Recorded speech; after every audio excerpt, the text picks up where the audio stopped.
Welcome to Cattle Connect, your insight into Alabama's beef cattle industry. I'm your host, Josie Jones, and this is Cattle Connect, brought to you by the Alabama Cattlemen's Association. Hello, cattlemen. Welcome back to another great October Beef Month episode. We're finishing up our third week of Beef Month and all the festivities associated with that across the state. And I have to say, the beef promotion game has been strong. I have enjoyed seeing all of the different educational opportunities that our counties have taken to share more about the beef industry in their communities, and we have a lot of entries coming in for that. We do a lot of different things every single year for October Beef Month, and we've talked about a few of those on this podcast. But today we're going to talk about one of the ways that we have some fun with our producers through the month of October, and that is called the Cattlemen of Beef Month contest. We run this promotion every single year, and it's a way for the county associations to get a little competitive with each other and kind of enjoy spurring each other on and keeping each other going in the beef promotion game. Today, I have two very special guests from our crew of 2023 Cattlemen of Beef Month. So they're both from Elmore County, and Elmore County Cattlemen's was the group that won last year. I'm very excited to have Chet and Carol Matthews joining me in studio today. Thanks for coming. Welcome. Thank you for having us. So, as I mentioned, it is October, so of course our podcast has to be about all things beef because everything around here is all about beef in October. But before we jump into all of the promotion, education, and all of the things that y'all did last year, I'd like for our listeners to get to know you a little bit better. So, can you tell us a little bit about yourselves? Well, I'm Chet Matthews, and I actually work for the Department of Agriculture in the Weights and Measures Division. We run a cattle operation where we run Hereford cattle on Black Angus cattle, and we're producing a black balded calf. We actually got two different herds. We've got that herd, then we've got a purebred Hereford herd that we're excited to have, and we're doing a little work with them and trying to get some show calves out there, and we've got one showing right now, and then she's doing pretty good.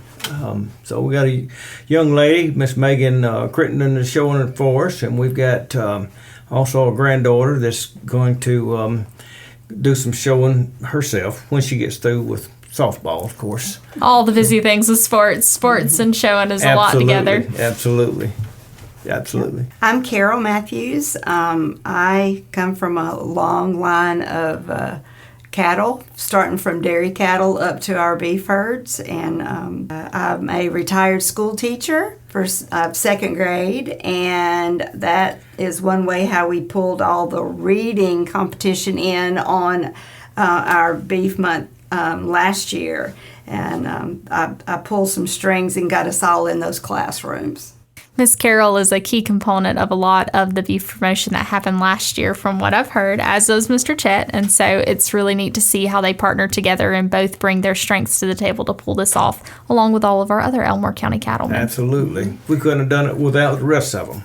So before we move forward, tell everybody, we've talked a little bit about your agriculture backgrounds. Tell them about your family. I always love to give that plug as well, since we're very much a family association around here. I'm going to let Carol do that. We have 3 daughters and 6 grandkids. Our oldest daughter has 3, and our oldest grandchild that we hope will be able to show soon. She's doing a great job practicing, learning how to watch the judge when she's leading her calves and how to position them. And all the way down to a 2-year-old, which are amazing. We don't know how we would make it without our grandkids. And, of course, our family with our mothers, we both have our mothers left, and we do a lot with them as well. We have three daughters. There's Abby, Macy, and Caroline. And Abby has 3 kids, Macy has 2 kids, and Caroline has 1 boy. And like I said, we're very proud of them. And I wanted Carol to do this because I didn't want to leave one of them out. Very important. You're doing a good job as the grandparent life. I remember my grandparents and getting called the wrong name a few times, but I knew they still loved me. It's a lot to keep track of as family grows. Absolutely.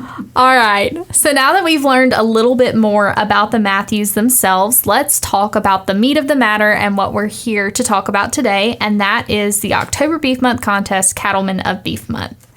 Elmore County Cattlemen won that last year, as we mentioned earlier. And so I would really love for us to talk about that entire process from the very beginning and the planning all the way down to the actual events and all the stuff that came from those contests and all of those different events that you had as a part of it.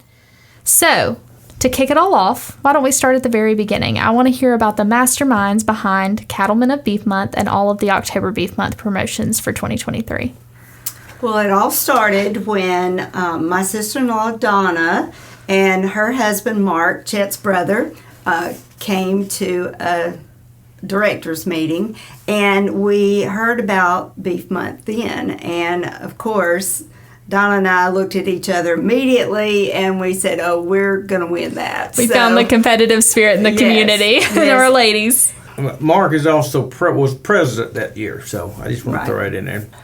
We started planning that day, and of course we knew the reading in the classroom was going to be a given, but then we had to branch out some, and we thought about the people in our community, the older people in our community that would have time for us to come in and do other things with them, and then trying to get the FFA involved. And we were just pulling from all different directions, and then we just started building on that. That's one of my favorite things about all of the promotions that you did is you found a way to include all the different groups of the community. Right. It's super easy to say, okay, we're going to focus on Cowboys in the classroom, or we're going to focus on FFA groups or one specific group, and that's great. That's a great way to get involved with that specific community.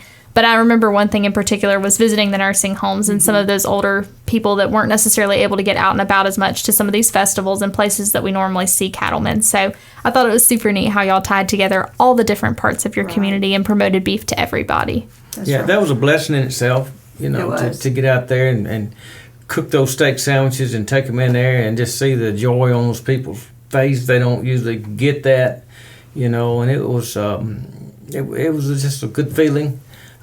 We really enjoyed doing that, and we also do a lot of church stuff. Right.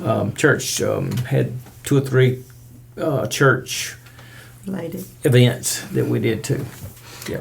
We also had a girl from our church. We go to Cowboy Church, Brush Poplar's Cowboy Church, and a little girl from our church came and sang to the people of the nursing home, the residents there. So that was sweet too.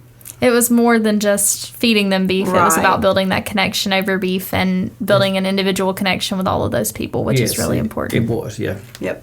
That's awesome. The age-old question, what's for dinner? Maybe it's ground beef tacos or sirloin steak kebabs. What about beef chili, meatloaf, or sloppy joes? With hundreds of recipes on beef, it's what'sfordinner.com. The next time that question comes up, you'll know the answer. Beef. It's what's for dinner. Funded by beef farmers and ranchers. So we talked a little bit about planning and the fact that our lovely ladies here really decided that they were going to take home the trophy of the Cattlemen of Beef Month contest. So let's talk about some of those individual events and kind of the steps that went into it and then how they were executed. So I know y'all did a lot of stuff in October. You can do it in whatever order you'd like, but can you tell a little bit about those different types of events that we mentioned and maybe some of the behind the scenes parts of them? Okay, we did a lot of events with our local FFA chapters. We wanted to get together with them. We would get a central location, take one chapter at a time. Like, say, we did the Wetumpka chapter. We did the Stanhope chapter. We did the Hopewell chapter, and we did those one at a time. We'd set up our tent, our grill at a location there. We provided the steaks, and we sold those steak sandwiches. And those kids came out, and we just kind of stood back and supported them. All right, you're going to have to cook the steaks. You're going to have to do this. You're going to have to do that. If you need us to help you, we will. And the kids jumped right in there, and they hit a home run, so to speak. It was great just to watch those kids. They sold the steak sandwiches. They received all the profits off of it. Everything went back to their local chapters, It was just it was a good thing. We will do that again. Actually, we have actually started this year, October Beef Month, doing the same thing over with our FFA group. That's a great example of those types of promotions because it was about more than the dollar amount that you were able to donate to those groups. Absolutely, so by providing that incentive, you got the kids out there, but we're also able to teach them the life skills of, okay, this is how we cook something. This is how we market for this program. This is how we interact with customers, and really developing that in them. And then also building the connections for them to get to know some of their local producers and people that they can call on for some beef education in the future. Absolutely, yeah. That was the goal. I can't help but believe that some of them did go home and say, hey, I want to cook a steak for you, Mom. Absolutely. Let's go get it. So I'm just sure that some of them did, hopefully. I'm sure they did. So the FFA fundraiser was a really big part of what y'all did. Let's talk about some of the other things. You mentioned the classroom element earlier and how important it is to you to bring that ag literacy into those classrooms. So can you talk about some of the unique spins that you took on the Cowboys in the Classroom program? Sure. Well, we kind of laugh because it says Cowboys in the Classroom, even though, it was just the wives that went, but that's okay. We knew that they were busy and we needed to do that for them. Y'all made it Cowgirls in the Classroom. We did, we did, and we did dress the part. I mean, it wasn't all out rodeo, but to go along with the theme. And also we found a color sheet that went along with the book that y'all had provided for us, and we had a coloring contest in each classroom after we read the book, and each group that submitted their color sheets, the winner got a cowboy hat, and then we took the picture and posted it, and they thought that was great. So we tried to reiterate it a little bit more by having the coloring contest, and then with the cowboy hat to go along with it. So that was a lot of fun, and trying to go to all the different schools because Elmore County is spread out and with more rural schools than some, so it turned out to be really good. I remember seeing those pictures, and for anyone that wants to see them, they're on our Facebook from last year. We featured pictures every Friday, but those kids that won those cowboy hats wore them with a lot of pride. Yep. And they were very, very excited to carry their prize and show it off for all their hard work. They were. They were. Yep. So a couple of other things that I remember y'all doing, and you can feel free to add to this list. I know y'all had an October Beef Month kickoff event, and y'all do a lot of cooking in Elmore County, which tied into a lot of your events. So can you talk a little bit about some of the cooking events that you did in the local community and some of the different opportunities you had there? Yeah, we had an event on the river, and it was really with the First United Church, and we set up our grill, and we also did some cowboy-style cooking there with Dutch ovens, big fire pit, and we cooked everything on open fire, cowboy-style there. We had the baked beans, we had the steak sandwiches, we had everything to go with it. We even did Dutch ovens peach pies, and we fed a group of church members there. And my brother also did a Q&A with beef. It was a little contest, and that was pretty good fun doing that, and Very I think some people educational. Learned a lot from it too.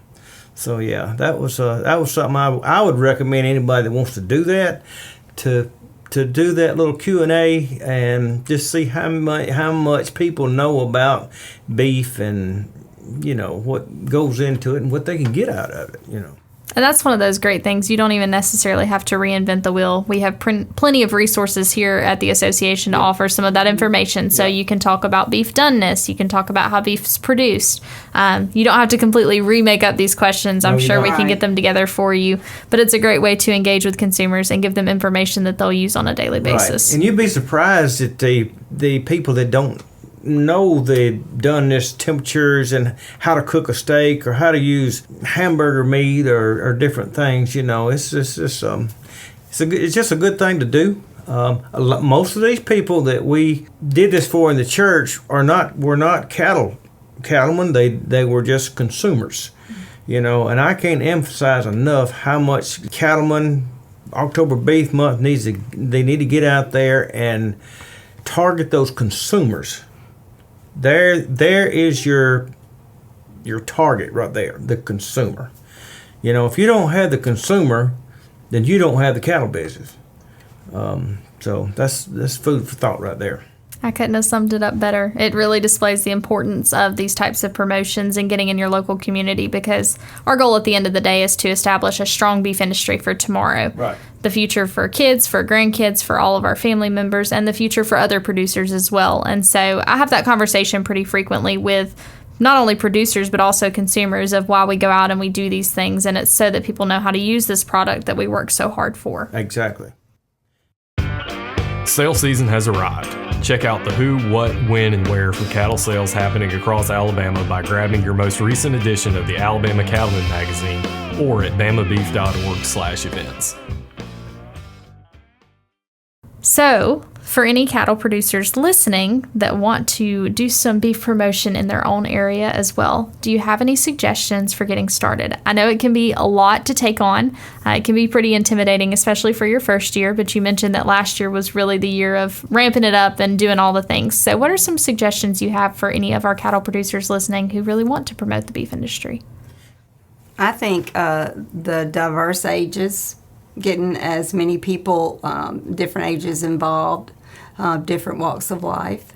Sometimes that's hard because, you know, you don't just know of a group that you can to work with or who would be willing or the numbers. And it takes a lot of work to line that up. But starting with the kids, that's kind of a given. And then all the way up to nursing homes. You know how many they have and how many can participate, and sometimes those are not your ideal targets for promoting beef, because the ones in the middle will be the ones that would actually go and get to purchase products that we produce, Right.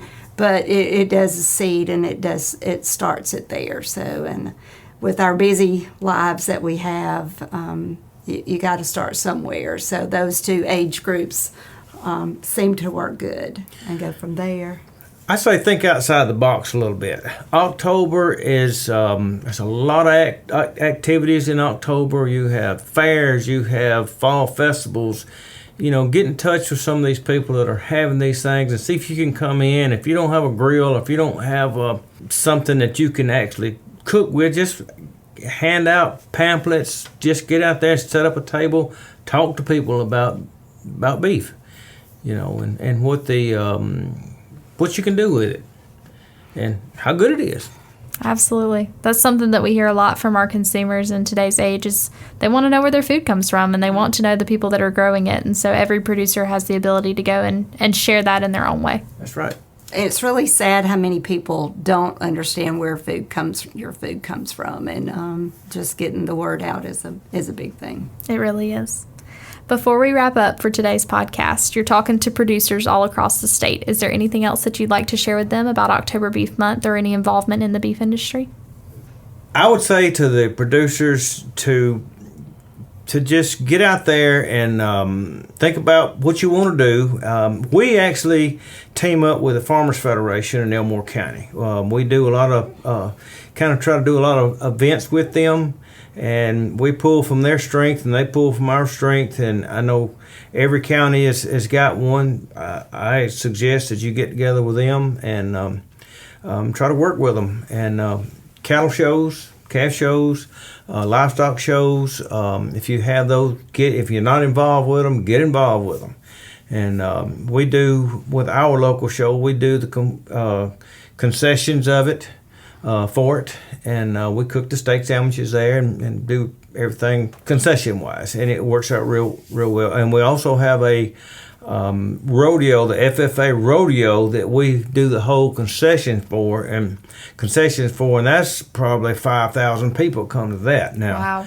And we do that steak sandwiches there, and we got a big following cause of that.